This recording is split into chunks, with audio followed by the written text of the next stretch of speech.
Tá na minha vez de falar. Tô aqui pra lembrar que fui eu quem dançou, cantou, gritou, tudo aquilo que nem sempre pôde ser dito. Então mesmo que me ignorem, que me apaguem, que me censurem, eu resisto. Sempre diferente, cada vez mais forte. Sou toda forma de luta. Sou luz, sou plural. Sou a cultura da diversidade, sempre presente. 29º Festival Mix Brasil. Cultura da diversidade presente.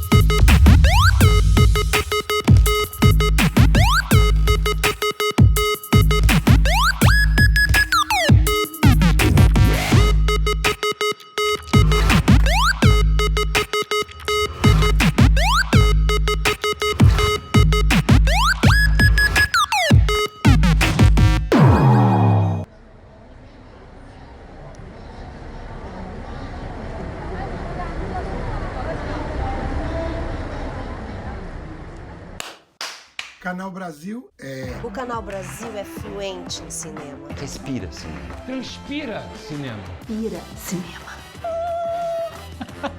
É comédia premiada. Drama de sucesso. É um filme que você não encontrava em lugar nenhum. É lançamento imperdível. E o clássico. Que nunca cansa. O Canal Brasil é real. É documental. É aquilo que não querem te mostrar. Mas que você não consegue parar de ver. O Canal Brasil é tudo isso.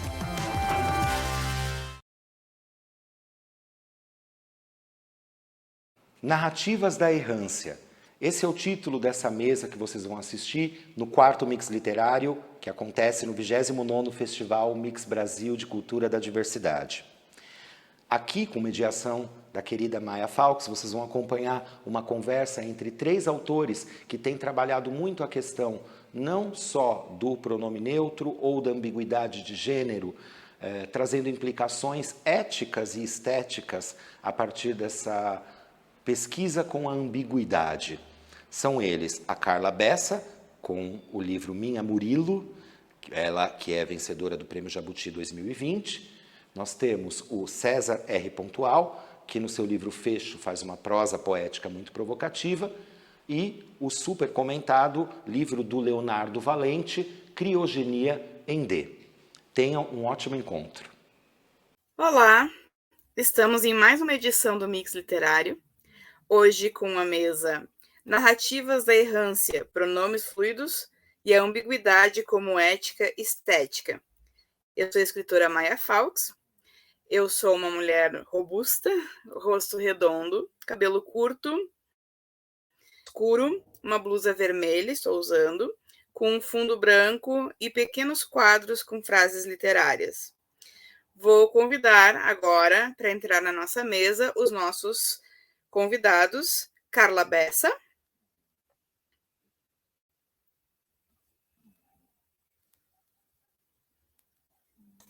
Olá. Olá, Carla. Bem-vinda. Olá, prazer. César R. Pontual. Tudo bom? Bom dia, tudo bem? Tudo bem, César, bem-vindo. E Leonardo Valente. Olá, bom dia. Bom Tudo dia. bom? Bem-vindo, Leonardo. Bom, o tema que nós temos para tratar hoje, ele é um tema que vem sendo discutido muito recentemente, ele não é um tema antigo, infelizmente, né? Que é justamente essa questão do uso da linguagem como uma forma de inclusão, não só dentro da comunidade LGBTQIA+, mas também para toda a sociedade. E vocês têm obras que estão neste universo, né, de não definição de gênero ou de respeito às mudanças de gênero. E vocês tratam desse tema com uma delicadeza, com uma maneira diferenciada, que merecia, obviamente, contar com a presença de vocês aqui. Então, para falar um pouco de cada um de vocês, antes de passar a palavra, A Carla, então, ela tem um livro, Minha Murilo, que trata de uma travesti. É uma obra extremamente sensível e é uma obra também que trata de moldagem de gênero, né? Traz uma questão muito da forma como estamos nos adaptando todos os dias.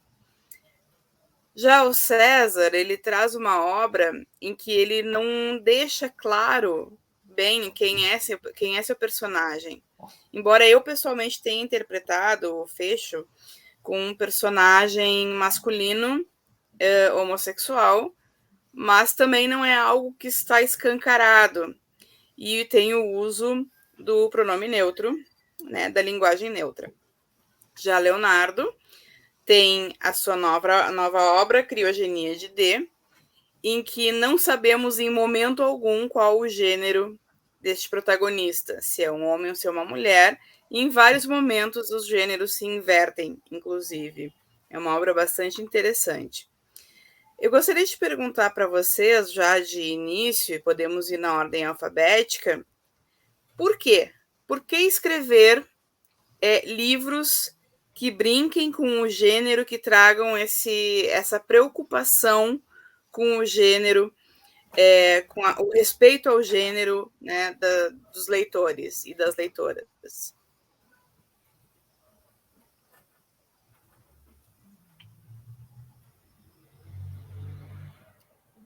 Teu microfone está desligado, Carla. Desculpa, eu desliguei para não dar interferência. Tá me ouvindo agora? Sim. Ok. Então, eu queria agradecer a você, Maia, pela apresentação, ao pessoal do Mix Literário por ter me convidado para falar aqui um pouquinho com vocês sobre esses temas importantes, né? Eu acho que o Mix é um festival super importante, sobretudo agora, nesse momento que a gente está vivendo aí no Brasil. Então, o meu livro, Minha Murilo, na verdade, a minha proposta pessoal com esse livro era exatamente questionar questionar a binaridade, né? Tanto na vida real, como tema que nos diz respeito a todos, como na ficção. Ou seja, quando uma pessoa ou uma personagem é um homem ou é uma mulher, o que faz de uma personagem um homem, uma mulher? O que é ser um homem ou ser uma mulher? A Judith Butler, que eu acho que vocês devem conhecer e muitas pessoas devam conhecer, a filósofa americana, autora do livro Problemas de Gênero, ela propõe no livro dela a tese de que a identidade sexual é um ato performativo, né? Ou seja, é uma interação entre o sexo biológico e os códigos, né? A performance forjada no ambiente social, cultural, histórico que a gente é inserido quando nasce, né? Desde o momento que a gente nasce, já tem aquele grito, é menino, é menina, e pronto, você já começa a atuar naquele papel que já foi te dado, já foi escrito para você antes de você nascer, né? Então, eu acho essa tese super interessante e pertinente, e esse é um tema que já estava me acompanhando há muito tempo. Então, eu quis tratar desse tema e peguei a figura da travesti por questões pessoais também minhas, porque eu tive uma relação muito intensa com uma mulher trans, e uma travesti, na verdade, ou seja, uma pessoa não transicionada, e por questões de interesse meu, de questionar essa binaridade e de questionar também a possibilidade de múltiplas identidades, porque eu tenho um problema com a identidade enquanto conceito no singular, né? Para mim, a gente, quando vem ao mundo, a personalidade da gente ela tem que ser formada primeiro, né? A gente já não nasce com uma personalidade, então ela vai ser formada, e como é formada, pode ser deformada, pode ser transformada, e essas coisas eu quis inserir na história dessa travesti que é sequestrada por um motorista de táxi e que desenvolve com esse motorista uma relação bastante complexa, afetiva e com uma codependência muito grande. Resumindo, a questão principal para mim seria ver as bordas da binaridade, ou se é possível borrar isso. É isso. Certo. Antes de passar a palavra para o César, eu só vou te pedir para fazer a tua autodescrição para o nosso público. Tá certo. Eu sou uma mulher branca, meu cabelo é curto, ruivo, estou com um blazer preto e atrás de mim tem uma parede com livros. Perfeito. César, vamos discutir. Bom dia. Meu nome é César R. Pontual. Eu sou uma pessoa cis branca, afeminada, uso óculos com armação retangular, meio sem graça, mas quando meu grau aumentar eu troco. Estou com uma coroa dourada torta na cabeça, cujos cabelos estão raspados máquina 1. Tenho uma barba que já passou do por fazer, já é uma barba mesmo. Ao fundo, uma janela marrom fechada com bordas azul escuras e a parede amarela, apesar da luz não nos poder perceber se é amarelo mesmo. E dá para ver só um pedacinho do meu manto de rei com pelúcia branca. Então, essa questão do gênero, da identidade de gênero, de borrar o gênero, já começou no meu primeiro livro, que é o Abra, que eu tinha os meus gremlins, como eu gosto de falar, que eram os digamos assim, heterônimos do César R. Pontual. Então, tinha personagens femininos e masculinos. Tinha a Princesa Porca, a Tangerina da Noite, o Vampiro Míope, a Bicha Parasuicida Bissexta. E naquela época, né, o livro foi publicado em 2017, mas escrito anos antes, eu estava usando o arroba para indefinir o gênero. Aí depois eu comecei a escrever outro livro. Eu tinha escrito 2 livros, que aí eu descobri que esses 2 livros eram um só, o que se tornou o Fecho, onde já não tem tantos gremlins ou heterônimos, mas o próprio R. Pontual vai oscilar em alguns momentos, e essa oscilação ela tem muito a ver também com a experimentação da droga, no caso a maconha, que ajuda a borrar os limites. Fora que os meus livros, seja o Abra, seja o Fecho, eles são livros autoficcionais, então já borra também os limites do que aconteceu mesmo, né, numa realidade, digamos assim, e do que foi inventado por mim a partir desses dados mais biográficos, autobiográficos. E eu acho que é uma questão de primeira ordem, assim, a gente repensar a questão dos gêneros, da linguagem que representa esses gêneros e que apresenta esses gêneros. E se der tempinho para a gente, eu gostaria de ler um trecho do livro depois. Bom, essa é a minha resposta. Certo. Bom, convido agora o Leonardo para fazer uso da palavra. Olá, vocês me escutam? Sim. Sim. Bom, bom dia a todos, boa tarde a Carla. Bom, eu sou Leonardo Valente, sou um homem cis dito branco no Brasil, dito árabe para os gringos, para em tudo quanto é aeroporto.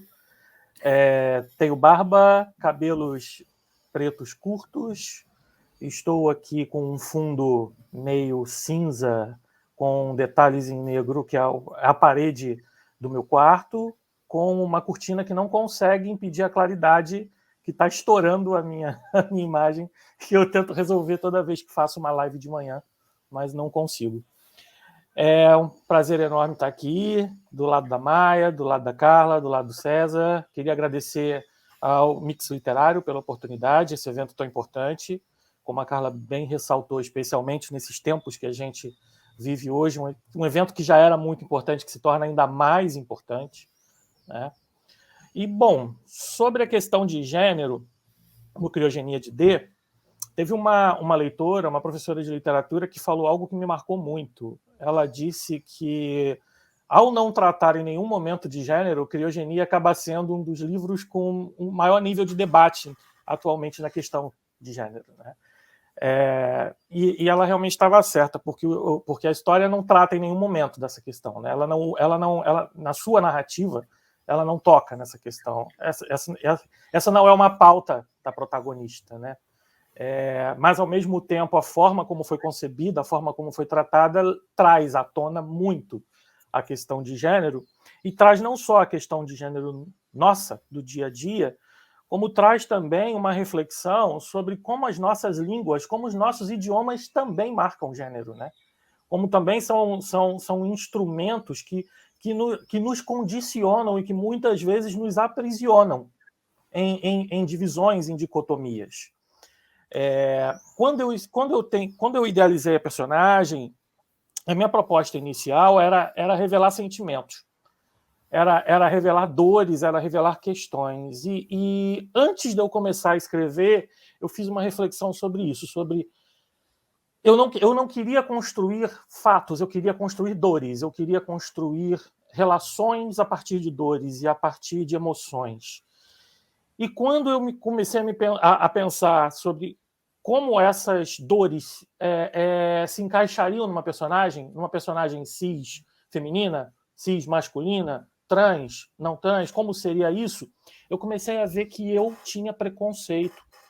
Eu comecei a perceber claramente que alguns sentimentos na minha cabeça só se enquadravam num determinado gênero, só eram passíveis de serem enquadrados num determinado gênero, e outros sentimentos em outros gêneros. Eu falei, não, está na hora de desconstruir, pelo menos para mim, esta porcaria. Porque eu estava lá a minha proposta era de escrever para mim naquele momento. Esse livro começou a ser escrito 3 horas da manhã de uma noite insone, aquela coisa revoltada contra a literatura, no sentido de agora eu vou escrever para mim, eu não quero mais escrever para ninguém, eu quero fazer algo que eu realmente sinta livre para fazer. E esse livro começou assim. Então veio a ideia então tá, então eu vou simplesmente usar a língua portuguesa para não falar sobre gênero. Eu não quero que essa personagem tenha gênero. E a forma que eu encontrei foi usar a língua portuguesa, utilizando os artigos feminino e masculino nos substantivos e adjetivos, que é uma coisa que a nossa língua permite de forma intercalada. E nisso eu acabei criando a personagem, e que foi perdendo o gênero para mim no decorrer da história. Ela acabou também perdendo o gênero para mim, ela também acabou se tornando uma personagem muito mais ligada a sentimentos que são humanos, né, do que propriamente tendo que se atribuir a ela algum gênero, tendo que se atribuir a ela alguma classificação, porque nós somos condicionados o tempo inteiro a classificar, o tempo inteiro, e a julgar a partir da classificação. E a primeira classificação que a gente faz, ela é sensorial, né? Ou ela é visual, ou ela é auditiva, né? Mas ela parte do gênero. Quem é essa pessoa? Né? De que gênero ela é? E quando a gente tira isso, né? Quando a gente não permite ao outro classificar uma pessoa a partir desse chão, aí as pessoas literalmente perdem o chão. E eu já ouvi de tudo. Por exemplo, não, D com certeza é mulher. Eu falei, mas por que D é mulher? Porque D escreve como mulher. Eu falei, mas tem formas de se escrever como mulher? Né? E já ouvi outros, não, D é homem. D é homem e é homem gay. Eu falei, por que D é homem e é homem gay? Não, porque D fala em sexo fordista. D teve 5 relacionamentos. Ou seja, classificações que são socialmente construídas, né? Que são socialmente construídas. E a língua também é uma construção social.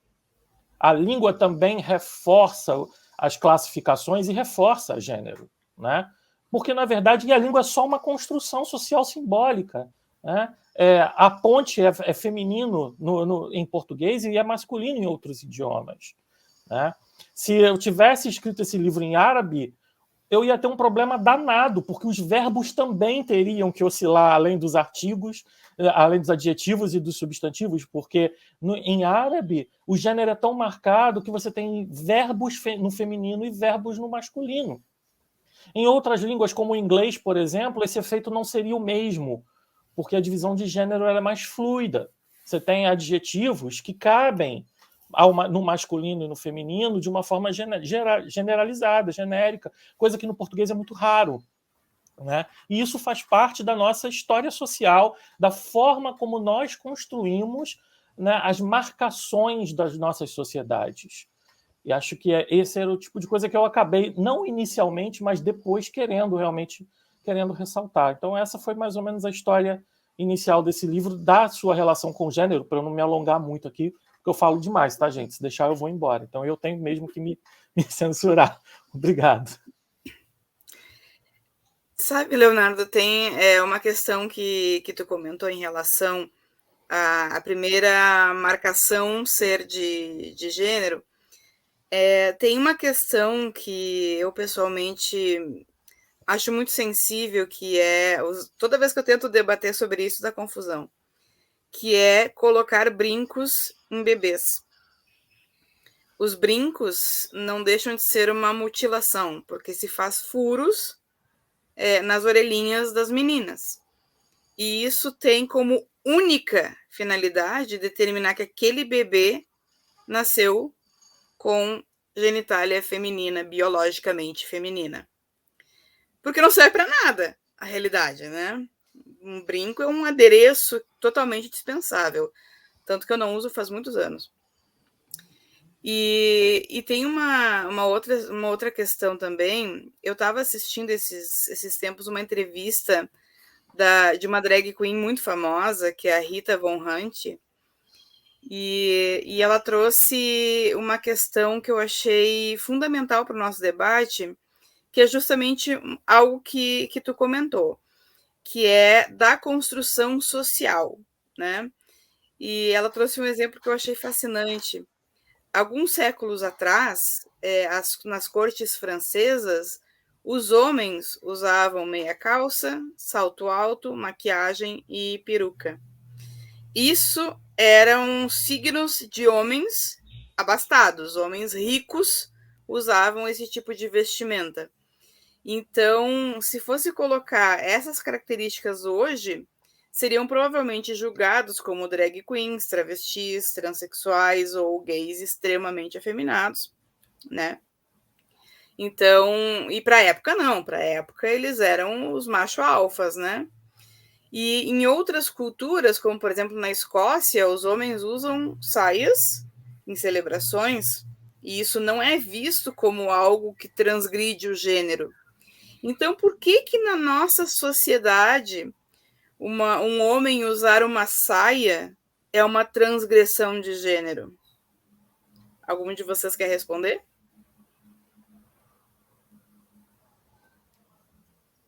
Bom, eu posso tentar. Bom, desculpa. Não, pode ir, Carla, por favor.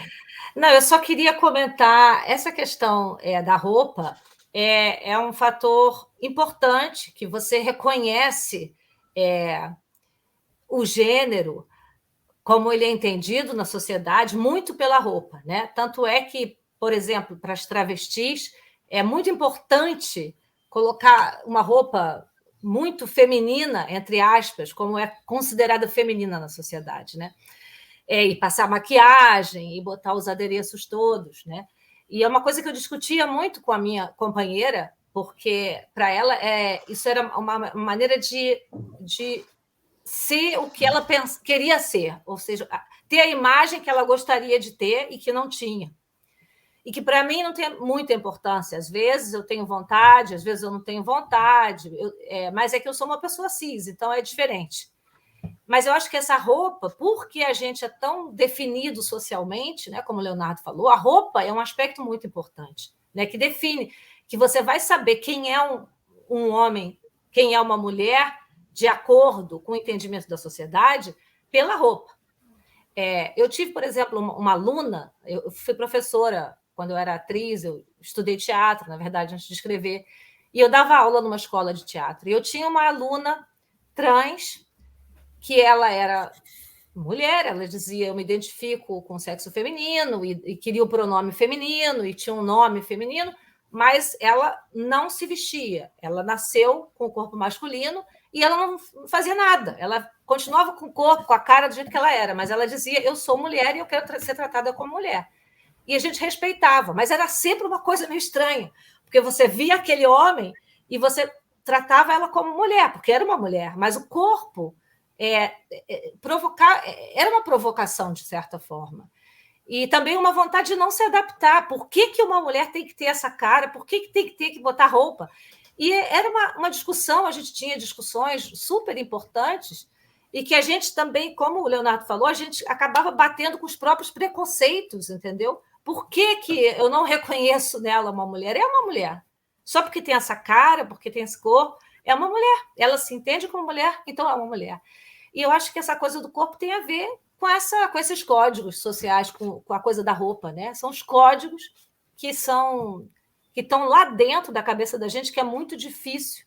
É muito mais fácil você adaptar um pronome ou você passar uma lei do que você mudar o que está na cabeça da gente, né? Isso demora bastante tempo. É o condicionamento, né? Como o Leonardo mesmo falou. Eu acho que tem a ver com isso. Concordo. Quer comentar, Leonardo? Sim, não, é exatamente isso. Eu concordo com o que a Carla falou. E o que você destacou também, Maia, é muito interessante, né? Como a questão do brinco como um marcador, né, de gênero diante daquele momento ali do gênero indefinido de um bebê, né? Da dificuldade de se definir o gênero de um bebê, né? E o brinco realmente nesse momento ele é um marcador, né? Assim como, por exemplo, eram também os códigos de cor, né? O rosa e o azul, né? Meninas só podiam usar rosa, meninos usavam azul. Isso foi discussão nossa, né? Virou tema do país, para vocês verem em que nível a gente chegou, né? Mas isso também era um marcador extremamente relevante. Só que esses códigos, na verdade, são convenções, e nem sempre as convenções são as mesmas. Por isso, determinados códigos dizem para a gente determinadas mensagens, e para outras sociedades também não, como, por exemplo, a saia escocesa, né? Há uma diferença muito grande nisso. De qualquer forma, é fato de que praticamente todas as sociedades do mundo têm essas marcações de gênero ainda muito fortes, né? E as sociedades, no caso, e não só as ocidentais, né? As sociedades orientais também têm essa, e também tem um nível de preconceito muito grande nisso, né? As comunidades islâmicas, mas as nossas propriamente, falando mais das nossas, né? Das nossas origens cristãs e cristãs ibéricas, né? Com um forte catolicismo, e com aquele peso de correntes, aquela coisa fechada, densa, né? Permeada muito mais pela culpa do que qualquer outra coisa, esses marcadores eles ainda são muito mais clivados. Havia ainda uma necessidade de se marcar essas diferenças, não só do ponto de vista comportamental, mas do ponto de vista estético, né? Tinha que se marcar grandes diferenças entre os gêneros para que as posições sociais fossem também bem demarcadas, para que não se tivesse dúvidas, né? Porque a gente não pode se enganar, os marcadores visuais, os marcadores estéticos, eles reforçam os marcadores posicionais, né? O lugar de cada um na sociedade, ou o lugar de cada uma na sociedade. Era essa a intenção, era esse o objetivo, quando, na verdade, a gente sequer faz ideia, e eu fiquei maravilhado quando li um estudo recentemente de uma tese de antropólogos dizendo que até as nossas diferenças biológicas, vejam vocês, né, que é o que é mais pregado pelos radicais como os marcadores de gênero, né, até as grandes diferenças biológicas, por exemplo, entre homens cis e mulheres cis, são marcadores sociais. Por que isso? Por que essa tese? Porque lá antes do patriarcado, né, na época em que as sociedades primitivas humanas eram mais matriarcais do que patriarcado, ficou convencionado que o homem ia para a caça. Ficou convencionado que a mulher, por procriar, o que era considerado naquele momento uma espécie de magia, né, a mulher ia cuidar da terra e o homem ia à caça. E há uma tese de antropólogos que dizem que, nesse momento, as estruturas biológicas de tamanho, físico, corpo e força de homens e mulheres eram as mesmas, eram parecidas. Ou seja, a diferença entre homens e mulheres, nesse sentido dos homens serem mais encorpados, né, veio muito mais de uma seleção natural por conta de uma decisão social do que propriamente uma marcação biológica pré-existente. Isso não existia. Isso não passa pela nossa cabeça. A gente sequer imagina isso. Não, porque o homem... A coisa que eu mais ouvi... Não, o homem, na verdade, ele é mais forte biológico, gente. Isso aí é uma orientação da natureza para determinadas funções. Não é. Isso foi escolha.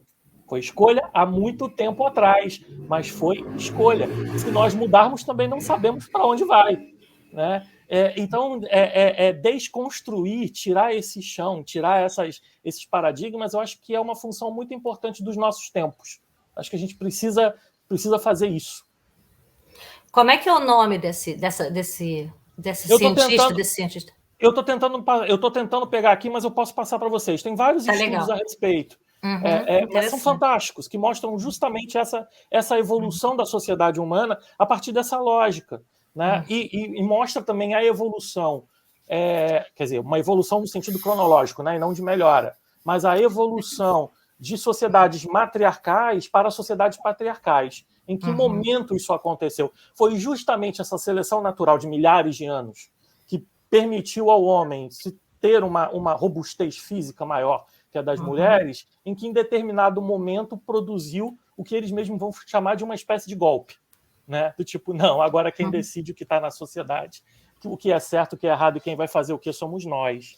É muito interessante, eu passo para vocês depois. Okay. Eu tenho mania de falar de estudos e não citar o nome, minha gente, porque eu não trago, eu vou lembrando das coisas.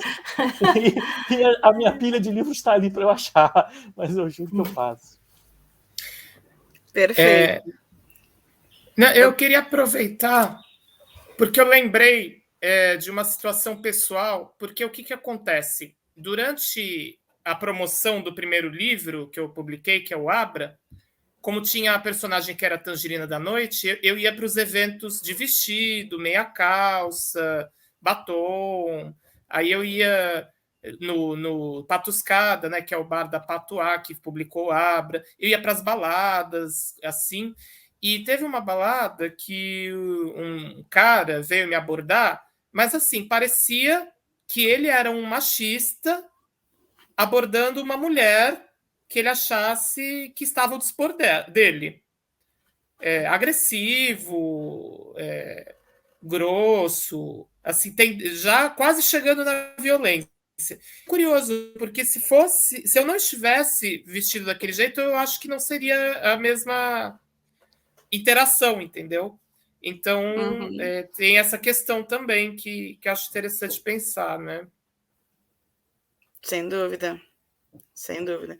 E essa questão da construção social, ela é realmente tão marcada que, por exemplo, na leitura das obras de vocês, eu tive a sensação, na leitura da obra da Carla, uma facilidade um pouco maior, porque existia essa delimitação. Então, era um homem, nasceu homem, aí se tornou uma travesti, então era o Murilo que virou a Sasha, que na verdade sempre foi a Sasha, mas não podia assumir desde seu nascimento. E eu achei muito interessante uma passagem específica no livro da Carla, que foi a questão dos cabelos da Sasha, que o perder os cabelos era como uma perda de identidade, né? E aí eu passei, então, para o livro do César, onde já começa uma mistura, onde já não está tão claro isso, mas ainda por algumas passagens é possível determinar que se trata de um homem gay, né? O que não dá certeza, mas parece realmente essa questão. E quando chega na obra do Leonardo, nós não temos absolutamente nada que nos guie na questão do gênero dessa personagem central. E, claro, por eu ser uma pessoa que já está por dentro desse tipo de questão de estudo, de adaptação, e ter uma experiência de leitura, para mim não foi tão complicado. Mas, de repente, para uma pessoa que não tem esse mesmo background que eu tenho, o livro do Leonardo já pode ser um livro realmente difícil de ler, né, para algumas pessoas, porque não tem essa definição clara de quem é aquela pessoa, né? E parece que a gente precisa ter aquela imagem clara desse personagem. E isso foi uma transgressão muito interessante. Eu recebi uma provocação recentemente num outro painel em relação à linguagem neutra. E aí que entra a questão justamente dessa confusão entre aspas, né? Uma confusão boa, no caso, gerada pelo não gênero de D, que D é só uma letra, nós não sabemos, né, se é masculino ou feminino, porque é irrelevante, de fato é irrelevante. O que vocês acham da questão de repente, começar a surgirem livros escritos inteiramente em linguagem neutra? Teremos uma aceitação de mercado, uma aceitação do público? Como é que vocês veem isso? Posso começar, então? Por favor. Olha, é difícil responder a sua pergunta, porque, na verdade, eu também não sou um especialista na área de linguística, nem na área de idiomas, né? Mas eu digo, o que eu tenho ouvido, esse é um debate que tem corrido em alguns círculos, né? Essa questão tem corrido em alguns círculos e até com uma certa, digamos assim, debates calorosos, né? Aliás, tudo a gente tem passado tem sido muito caloroso, né? Os cancelamentos estão aí, as coisas estão aí, o nível de intolerância está muito alto, e isso também acaba freando a gente até em determinados posicionamentos, determinados comentários, né? Claro, a gente é humano, né? Por mais que a gente queira se posicionar, a gente também não quer ficar levando pedrada o tempo todo na cabeça. Mas eu tenho visto aí duas vertentes que são as maiores dos especialistas falando a respeito. Uma é que sim, que a linguagem ela muda a partir de decisões políticas, né? Ou seja, se houver uma decisão política da sociedade em mudar, em realmente utilizar o gênero neutro, etc., isso vai acabar se impondo se essa vontade for uma vontade, eu não digo majoritária, mas eu digo uma vontade de quem manda, digamos, dos grupos que na verdade são culturalmente influentes, que têm capacidade de sedução, etc, etc, etc, etc. Tem uma corrente que diz isso. Tem uma corrente que diz absolutamente ao contrário, do tipo, olha, nós nunca conseguimos identificar os caminhos pelos quais seguem uma língua.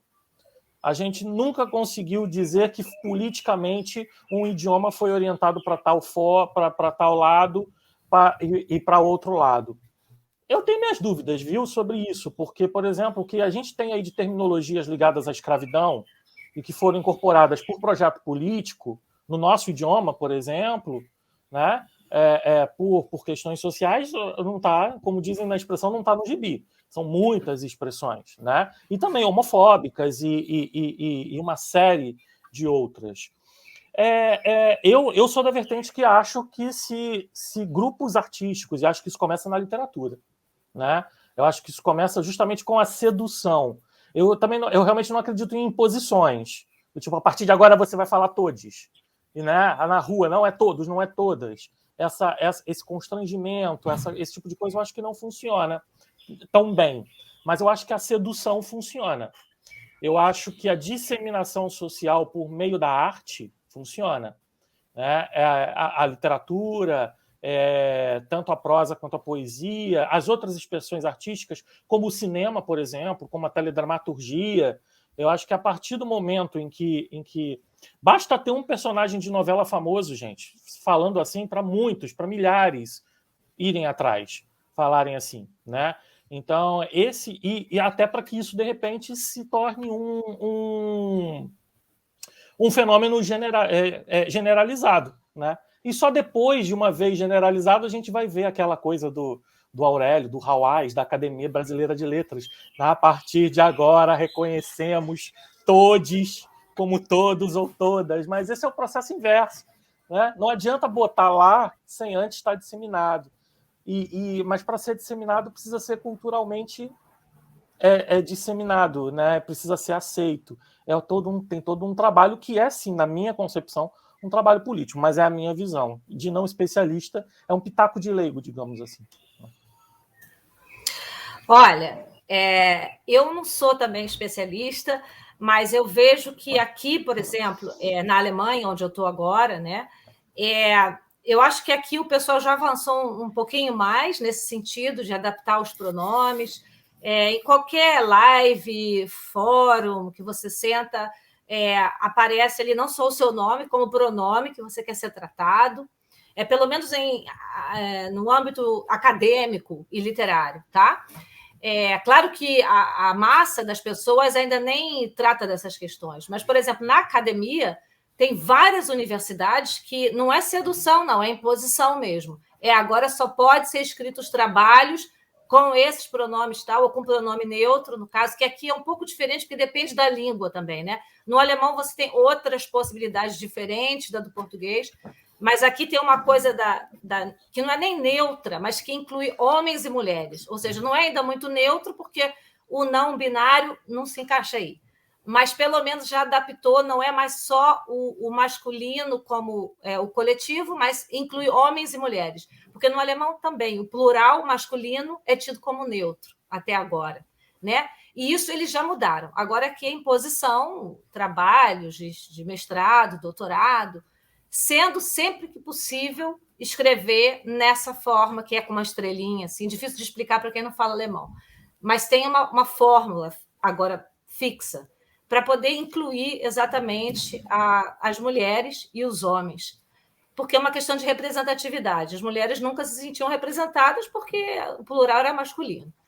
E agora o próximo passo seria ver como incluir também os não binários, as outras formas, né, de gênero que estão sendo também, que estão pleiteando aí uma representatividade.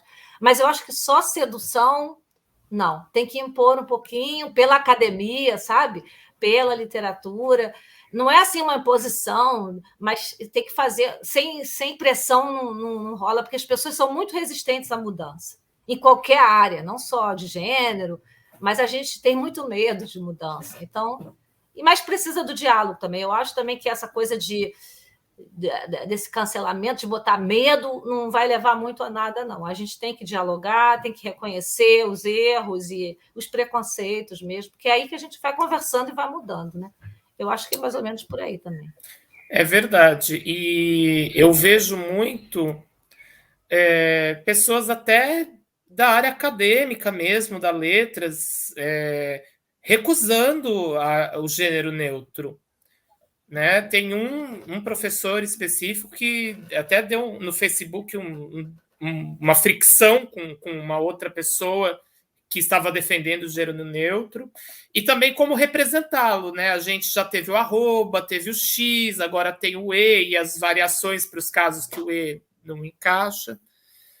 E eu espero estar vivo para ver a linguagem acomodar as pessoas que precisam dela. Isso é muito interessante de se discutir, porque a língua é viva, né? Por exemplo, eu sou muito fã de Gonçalves Dias, e ele era do século XIX. Se eu for ler um livro dele hoje, tem muita coisa que é quase impossível da gente entender no século XXI. Uhum. Porque as palavras mudaram, e eu não falo nem da grafia que foi transformada, que saiu alguns H, saiu a trema, mas do próprio uso de palavras que foram caindo no esquecimento e o surgimento de novas palavras que antes não existiam, principalmente na era da informação. Então, a questão de não adaptação ou de não poder trocar porque é língua formal, isso me soa como uma desculpa bem fraca, inclusive, né? Claro que é um processo, assim como qualquer processo cultural, que pode levar algum tempo, mas precisa começar de algum lugar, que é aí que entra o papel da arte.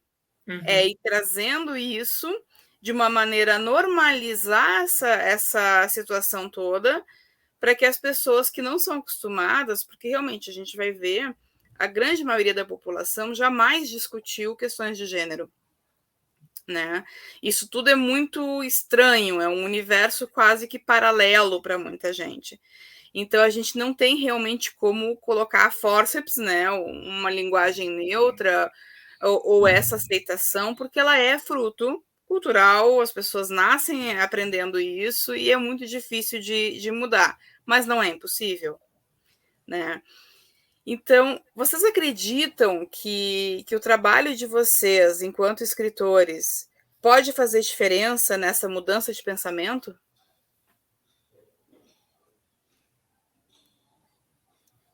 Começa? Agora ficou... Agora. E é engraçado porque a gente fica quieto e quando um começa, geralmente o outro vai junto, né? É muito engraçado. Olha, eu espero que sim, é para isso que a gente quer ser artista, né? Sem nenhum tipo de falsa modéstia. Obviamente não é uma questão de ego inflado até o universo, não é isso. Mas quando a gente se propõe a escrever, a fazer literatura ou dar outras formas de expressão artísticas, na verdade o que a gente está se propondo também é se expor, né? E é expor nossos valores. E quando você pretende, e quando você, na verdade, joga com os seus valores, quando você quer passar os seus valores, aquilo que você acredita por meio da arte, você tem a pretensão de que você vai pelo menos contribuir com uma sementezinha no meio de uma plantação, né? Que alguma coisa pode vir a nascer dali. No caso, por exemplo, de criogenia, apesar da intenção inicial não ter sido essa, obviamente, né? Por conta até da forma como o livro foi construído, está sendo um tempo de colheita muito boa em vários sentidos, e também no sentido de perceber o quanto as pessoas ainda tratam essa questão de gênero. Né? E foi o que você falou, Maia, quando você disse que o livro pode ser muito difícil para pessoas que não têm esse background, né? Na verdade, não é que o livro está sendo difícil, essa questão está sendo ignorada por quem não tem o background. Então está sendo muito interessante, é como se as pessoas, como se essa polêmica não existisse. Aquilo ali é uma alteração de... Eu já ouvi dizer que isso é uma bossa do escritor, que na verdade D é mulher. Isso aí é uma bossa porque D é homem. Então, assim, a pessoa... Foi erro de digitação. Foi um erro de digitação. A pessoa se prende, ela não está ali pronta para discutir isso. Então, e se ninguém classifica para ela classifica. Ela classifica. Né? É a mesma forma quando você olha uma pessoa na rua, né? Você não tem certeza sobre o gênero dela, você podia ficar com essa incerteza. A gente podia ficar com essa incerteza. Do tipo, eu não sei. Mas vamos ser sinceros, a gente nunca fica. A gente sempre parte para um eu acho que. Sabe? Verdade. Eu acho que é homem, eu acho que é mulher, eu acho que é cis, eu acho que é trans. E aí, no seu achismo maior, você vai embora, você está satisfeito. Né? Mas você nunca está satisfeito com o fato de eu não sei qual é o gênero. Né? E tá legal, é a pessoa. Né? Isso não acontece. Isso tem acontecido no livro. Então, eu acho que o Criogenia ele veio muito nisso, para mostrar, mais do que para levar tendência, veio para mostrar o que ainda é tendência, sabe? O que ainda é tendência do leitor, como as pessoas ainda pensam, que é um desafio enorme mudar, né? Com certeza. Com certeza, Eu espero que o meu livro consiga alcançar pessoas leitoras e que ajude elas a pensarem essas questões, porque são questões que eu tenho pensado desde o começo, né? Desde o outro livro. Como fazer um gênero neutro que contemple homens e mulheres, cis e trans, pessoas não binárias. Mas não sei, né? Assim, o meu livro foi publicado pela Borboleta Azul, é uma editora independente, então, a princípio, o alcance é menor. Mas a gente, agora, acabando a pandemia, vai querer, com certeza, ir para eventos, né? Para levar o livro, para divulgar o livro, para vender o livro. Acho que quando acabar a pandemia as coisas melhoram, né? E a gente tem mais possibilidade de circular mesmo. Que é isso que os meus editores querem, né? Eles querem circular os livros deles, né? E o meu junto, tá? Com certeza. Para mim, assim, eu acho que eu tenho certeza que faz sentido, porque se eu não tivesse certeza, eu não ia escrever, entendeu? Eu acho que faz todo sentido, se, pelo menos para mim e para uma leitora, um leitor, e que seja, para aquela pessoa que está lendo, já vai fazer uma diferença, porque tornou visível esse tema. E o primeiro passo para a mudança é a visibilidade. A gente, LGBTQIA+, a gente sabe que tem que botar o carão ali, porque senão não vai mudar nada. Enquanto as pessoas não nos conhecerem, elas vão pensar que a gente é um fantasma, um monstro, e a gente é igual a todo mundo, de certa forma, né? Sendo na diferença. E eu acho que a literatura faz isso, é tornar visível, através de personagens, através da linguagem, que existem outros conceitos de gênero, de vida. E se eu não acreditasse nisso, sei lá, acho que eu ia virar jardineira, outra coisa. É isso. É interessante essa questão que tu colocou, Carla, de ter que mostrar a cara mesmo, de se expor, porque no mix anterior a gente discutiu a questão da saúde mental, né, no universo LGBTQIA+, e para mim é um tema muito sensível, porque tem 2 ou 3 anos, agora não sei precisar, que eu me assumi assexual. E as pessoas acham que assexuais são alienígenas. E isso eu percebi muito fácil, porque a gente vive num mundo extremamente sexual. Então, existir pessoas que não sentem atração sexual ou que não colocam o sexo como uma prioridade parece algo completamente impensável. E é a mesma coisa quando a gente traz essa questão de gênero, eu fico pensando muito nisso, porque eu me considero mulher, eu não tenho nenhum problema com relação a isso. Mas o binarismo, no meu ponto de vista, e até trazendo um pouco do que eu vi também da entrevista da Rita Von Hunt, o binarismo ele não faz exatamente muito sentido se a gente for parar para ver a história da humanidade, né?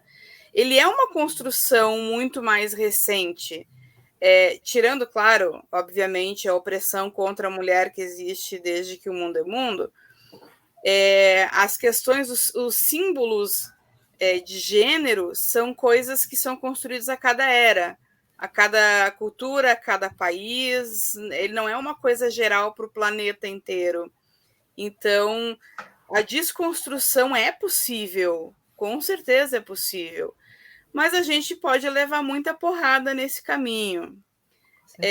Vocês acham assim que de repente, dentro do meio artístico, existe uma disposição para dar a cara ao tapa, ou as pessoas preferem ficar um pouco mais escondidas em relação a isso e não arriscar muito? Como é que vocês estão vendo esse movimento hoje?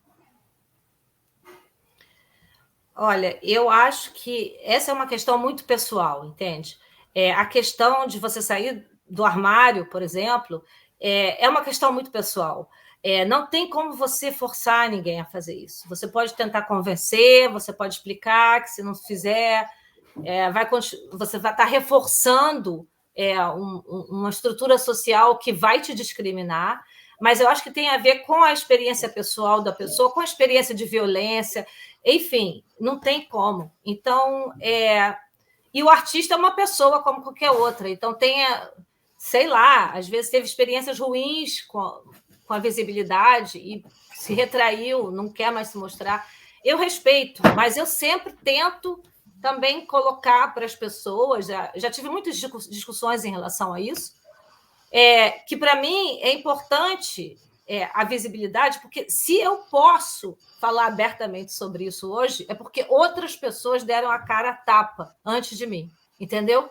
E é o mínimo que eu posso fazer, é tentar continuar esse processo. Porque aqui em Berlim, por exemplo, eu posso sair na rua da maneira que eu quiser, falar que o pronome que eu quero é o que eu quiser, e não tenho problema, mas não foi sempre assim. Outras pessoas, e até hoje, existe ainda, inclusive, violência.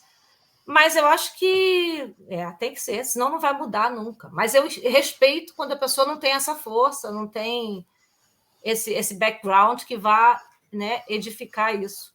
Eu acho que é uma questão pessoal. Eu concordo com a Carla, e é interessante quando ela fala dessa questão do hoje se pode fazer tudo em Berlim, mas até pouco tempo não era assim.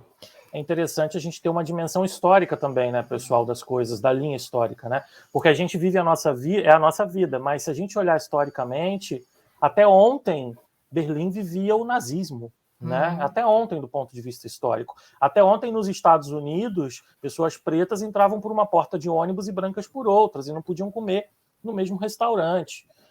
Então, a gente está falando de um universo muito, muito curto de tempo para mudança. A gente está falando de 50 anos, né? 50, 60 anos. E para a história isso é muito pouco. Então, esse é o meu lado positivo, digamos assim, de que sim, eu acho que a gente tem um papel. E acho que a gente está indo bem, porque a gente está provocando mudanças rápidas. Se nós olharmos no todo, né? Se nós olharmos como as coisas estão evoluindo. Agora, como todo mundo, eu tenho o lado negativo, o lado positivo e o lado negativo, né? O lado negativo é que, sobre essa questão dos movimentos artísticos, o que a gente também vê hoje é, na verdade, uma profusão de tudo, inclusive de grandes movimentos conservadores, né? Que estão de volta. Movimentos artísticos conservadores. E que a gente está vivendo um período que talvez por conta exatamente do ativismo de muitos que fizeram a gente estar aqui, a gente está vivendo um momento pendular de revisionismo. O outro lado está revisando, está fazendo revisão, e o outro lado está tentando impor, seja por desespero ou seja por processo histórico, está tentando impor a sua versão, o seu lado. Então a gente está, na verdade, num mundo em conflito de narrativa. Eu não gosto muito desse termo, narrativa, mas a gente está em conflito de narrativa, né? Em conflito de visão de mundo, em conflito. A gente está em choque. A verdade é que a gente está numa guerra em vários. E eu acho que isso é uma guerra disseminada. Ela não acontece só aqui. Talvez aqui o cancelamento seja um pouquinho mais forte, mas a gente está vivendo de forma disseminada esse conflito, essa guerra. Está todo mundo passando por isso, está todo mundo tentando impor, está todo mundo tentando traçar o que vai ser, o que serão os próximos anos. Do ponto de vista comportamental, não estou nem entrando em outras áreas, porque aí então a gente fica aqui até amanhã de manhã, e aí o negócio é muito mais complicado. Mas dentro dos movimentos artísticos, eu acho que a gente vê um pouco de tudo hoje. Né? A gente tem bravos guerreiros na linha de frente, bravas guerreiras e guerreiros na linha de frente, que estão botando a cara a tapa, que estão fazendo, estão construindo, e a gente tem guerreiros do outro lado também, que estão tentando dizer que não é por aí, que não é isso.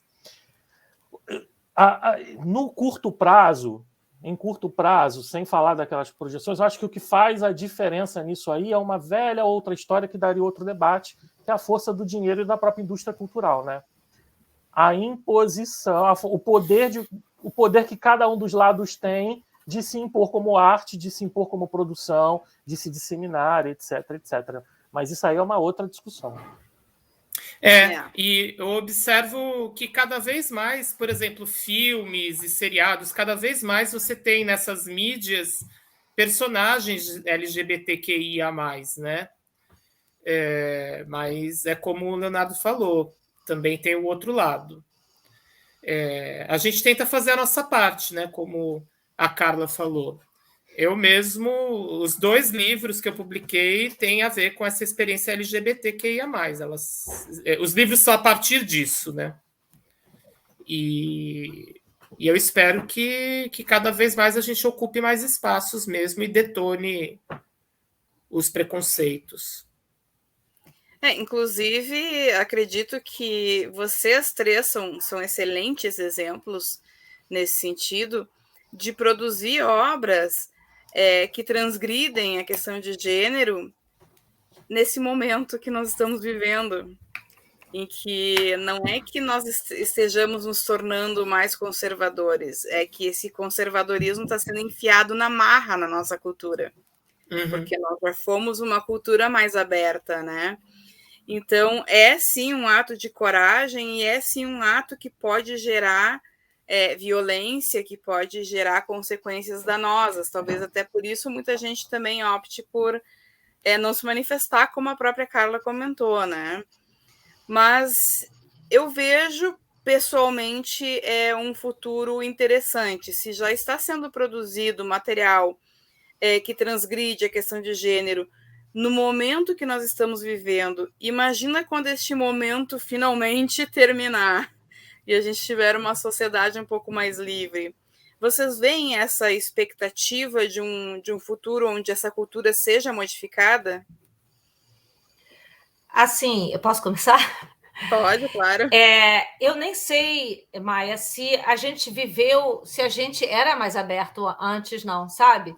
Assim, eu vejo que, na verdade, eu dei uma entrevista outro dia para um jornal aqui na Alemanha, e ela me perguntou como é que eu explico essa questão de o Brasil ser um dos países mais mortíferos para as pessoas trans, né? Tem muita violência contra pessoas trans, e, ao mesmo tempo, ter tantos candidatos e candidatas, por exemplo, na última eleição, trans, teve mais candidatas e candidatos do que jamais antes. E ela achou que isso era um contraste. Como é que pode?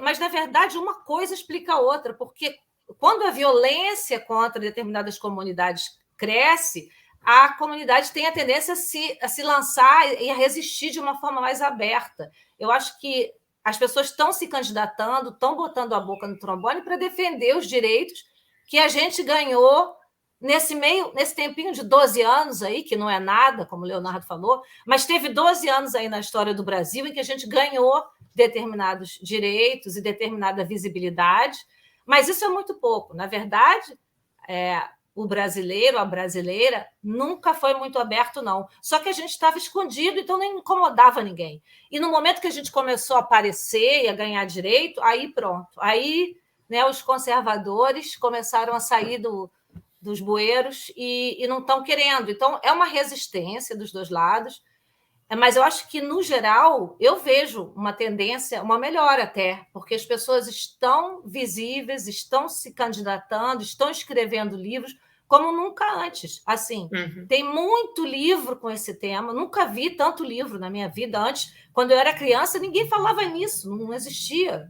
Era uma coisa assim, existia escondido. Agora é uma coisa aberta, a gente está aqui discutindo. Eu não sei se eu sou muito otimista, mas eu tenho esperança de que a coisa está realmente mudando. Eu concordo. Nessa área eu já me sinto um pouco mais na zona de conforto para ser mais enfático, digamos assim. Eu acho, na minha opinião, eu acho que o Brasil sempre foi um país extremamente conservador, sectário, né, e muito retrógrado em relação a questões comportamentais. Apesar de eu entender essa sensação da Maia, especialmente que vem dos anos 80, que é uma sensação de que nós estávamos melhores do que estamos hoje. Eu entendo essa sensação. Eu vou explicar por quê, mas sobre o outro ponto de vista que eu estava falando, eu acho que no Brasil há uma imagem do Brasil, que é do Brasil sensual, do Brasil ligado ao sexo, do Brasil mais liberal, que na verdade é uma imagem decolonial. É uma imagem de construção exótica do que é um país, do que seria uma coisa distante dos grandes centros de poder da Europa e dos Estados Unidos. Então, assim, para a gente aparecer, para a gente se firmar como identidade, essa era a identidade, né? O problema é que isso era uma falsa identidade muito calcada no machismo, sabe, Maia? Nos anos 80, a gente viu uma liberdade, abre aspas, sexual em shows da Xuxa, programas infantis com sensualização, mas que, na verdade, eram extremamente machistas. Eram extremamente... parecia que tínhamos uma liberdade, mas essa é uma liberdade heteronormativa. Né? Essa era uma liberdade heteronormativa.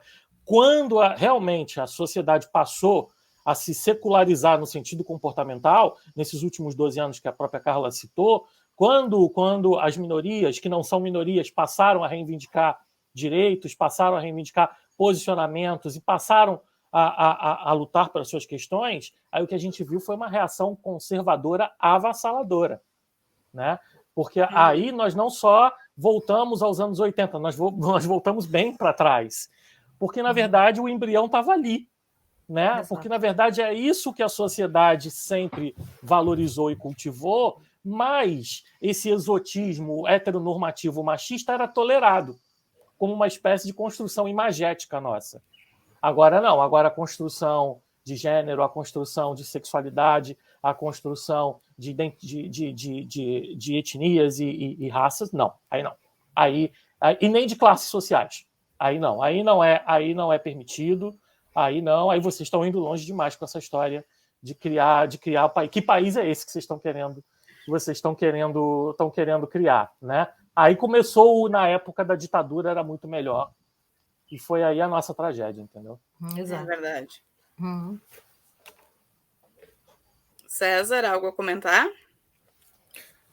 Bom, eu concordo com as falas de ambis, né? Vamos pôr na prática, ambis.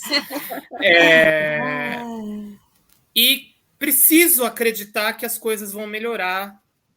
Preciso, assim, desesperadamente. Tem me feito muito mal para todo mundo, né? Que tem alguma consciência histórica, de gênero, de humanidade mesmo, né? Então, assim, a minha grande expectativa são as eleições de 2022 aqui, né, no Brasil, e daí por diante. É um comentário mais rápido mesmo, assim. Não estou tão apto a pensar historicamente como o Leonardo ou mesmo a Carla, mas queria comentar que sim, que acredito que as coisas vão melhorar. Bastante pertinente. Pode ser um comentário menor, mas ainda assim tem sua importância. Com certeza. E eu tô morrendo de medo de 2022. Eu Sou também. super sincero. Eu também. E tem uma questão que me passou à mente agora, que eu já tive a infelicidade de ver pessoas reagindo de uma forma escandalizada ao descobrir que pessoas como Cazuza, Renato Russo, Fred Mercury eram homens gays. Como assim? Mas eu vi Meu mundo isso. caiu. Não, eu vi isso e foi uma coisa que realmente me deixou em estado de choque. E aí a gente resgata isso, por exemplo, pegando um exemplo vivo, que é Ney Matogrosso. Hoje ele já não faz as performances que ele fazia 30 anos atrás, mas ele fazia performances totalmente com uma transgressão de gênero. Inclusive, eu, quando criança, não sabia se ele era homem ou mulher, né? E aí vem, por exemplo, Michael Jackson era outro que eu também não sabia se era homem ou mulher. Então, tinha essa questão de transgressão, mas não era uma coisa que se falava como transgressão, mas como uma performance artística, né? Que é o caso dos drag queens, por exemplo. A gente vê isso com uma performance artística, mas é uma transgressão de gênero, né? Afinal, são homens que se entendem homens cis, mas que se vestem com símbolos femininos para fazer uma apresentação. E isso é uma tentativa de quebra dessa barreira entre o masculino e o feminino, que são construções sociais. Nós, infelizmente, estamos chegando ao final, porque a discussão está muito, muito bacana, e eu gostaria de pedir para vocês, para cada um de vocês, fazer o seu fechamento. Pode ser na ordem que quiserem. Vai lá, Leonardo. Eu começo? Começa. Bom, primeiro eu queria agradecer mais uma vez ao Mix Literário por essa oportunidade. Isso é tão importante, isso é extremamente importante, né? Esse tipo de discussão que a gente coloca e que fica aqui, né? Que fica registrado. Um prazer enorme estar aqui com a Maia, com a Carla, com o César.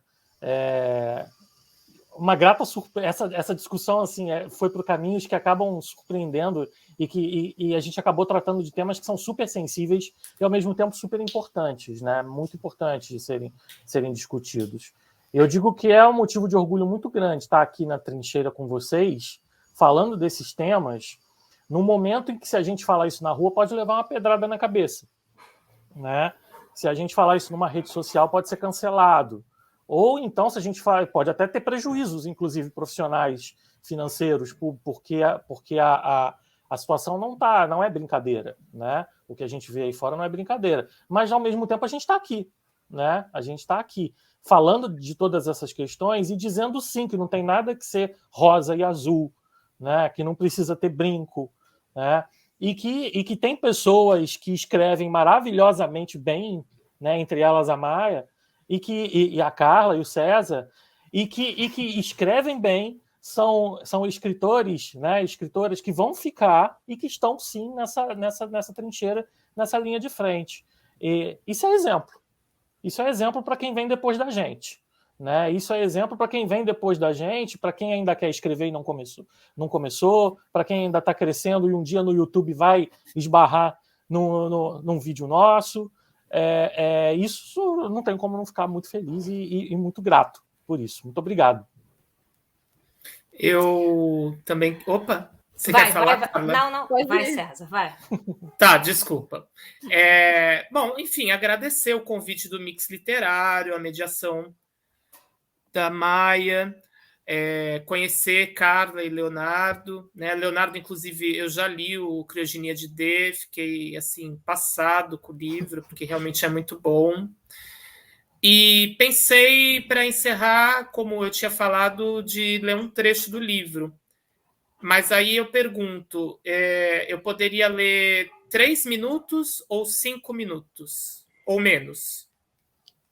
Para dar tempo para a Carla fazer o fechamento dela, teria que ser pouquinho mesmo. Tá. Então, só um pouquinho. Bem pouquinho. Tá. É preciso preparar as palavras da morte. Para a morte morta de saudade de mim. Será que sou um maconheiro funcional? Sanguessuga sem mim. Esqueci, mas tudo bem esquecer de verdade tudo que não seja palavra. Eu sou as transfiníssimas fumando maconha. 30 e tantos anos de crime sem crime, muito garota. Rapaz? Só para situar como é que funciona o texto mesmo. Para a gente deixar a Carla falar também. Obrigado, gente. Adorei.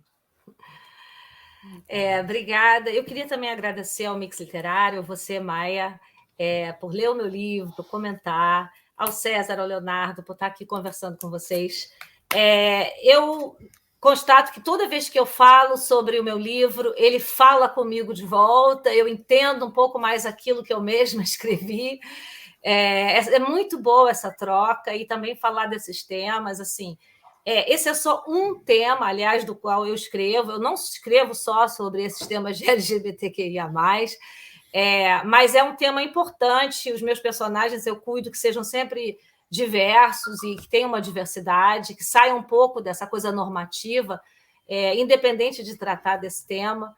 E eu acho que é importante e o diálogo, porque exatamente para não acontecer a gente não ficar preso nesse embate de narrativas, como o Leonardo falou antes. Eu acho que o conflito e o embate são importantes, mas não podem ser duas frontes. A gente tem que estar sempre no diálogo, tem que estar sempre tentando entender a outra, o outro. E eu acho que esse tipo de evento é super importante também para manter esse diálogo de pé. Né? Então, eu fico super feliz, ainda mais que agora, desde do corona, eu estou podendo participar de tudo, porque é tudo por live, então a distância não é mais um problema. Para mim foi bom. Assim, muito obrigada a todos e todas. Excelente. Faço meu agradecimento também ao Mix Literário pela oportunidade de mediar essa mesa, que realmente é fundamental, e de estar com vocês. Gostaria também de indicar ao público que está nos assistindo as obras, então, da Carla, do César e do Leonardo, que é Minha Murilo, Fecho e Criogenia de D. São livros muito interessantes, muito bem escritos, e cada um trabalha essa questão de uma maneira diferente, que é isso que eu achei o mais fascinante, porque são 3 abordagens completamente diferentes, mas que têm a mesma temática, o mesmo objetivo, e que são livros que, sim, que mexem com a gente, com o que a gente pensa, com o que a gente acredita, e ficam na nossa mente, assim, a gente termina de ler o livro e ele continua acontecendo, né? Isso que é muito interessante e importante. Peço a vocês também, essa questão, infelizmente, hoje gera muita violência, então não deixem situações de violência contra pessoas LGBTQIA+, acontecerem. Se vocês testemunharem algum tipo de violência, intercedam. A gente precisa interromper esse ciclo de violência, e o Mix Literário está aí justamente para a gente mostrar que a arte transforma e que nós, pessoas LGBTQIA+, somos pessoas normais, absolutamente normais, comuns e com os mesmos direitos de todos os demais. Tá? Então, fica aqui a nossa mensagem para encerramento dessa mesa, que foi maravilhosa, que teve um debate bem interessante. E fiquem à vontade para comentar, fazer perguntas, enfim, que a gente vai procurar trazer sempre respostas dentro do que é possível, porque ainda existe muita coisa dentro desse tema que nós ainda vamos descobrir, que nós ainda vamos criar e transformar. Certo? Então, muito obrigada pela presença de vocês também. Foi um prazer imenso estar aqui com vocês. E que ano que vem a gente consiga trazer outra mesa em que a gente tenha algo a mais a celebrar, quem sabe, né? A gente seja um pouco mais otimista com o futuro, porque a gente ainda não sabe o que vai acontecer no próximo ano de eleição, aquela coisa que dá um medo. Mas vamos manter a esperança e manter a luta, que é o que vocês já fazem no dia a dia de vocês, no trabalho de vocês, e que vocês continuem produzindo, e eu quero ver os lançamentos de vocês a partir de agora. Combinado? Obrigado. Obrigada. Então tá, pessoal do Mix, muito obrigada por juntar esse povo maravilhoso, e nos vemos ano que vem. Certo? Até a próxima. Beijo. Beijo.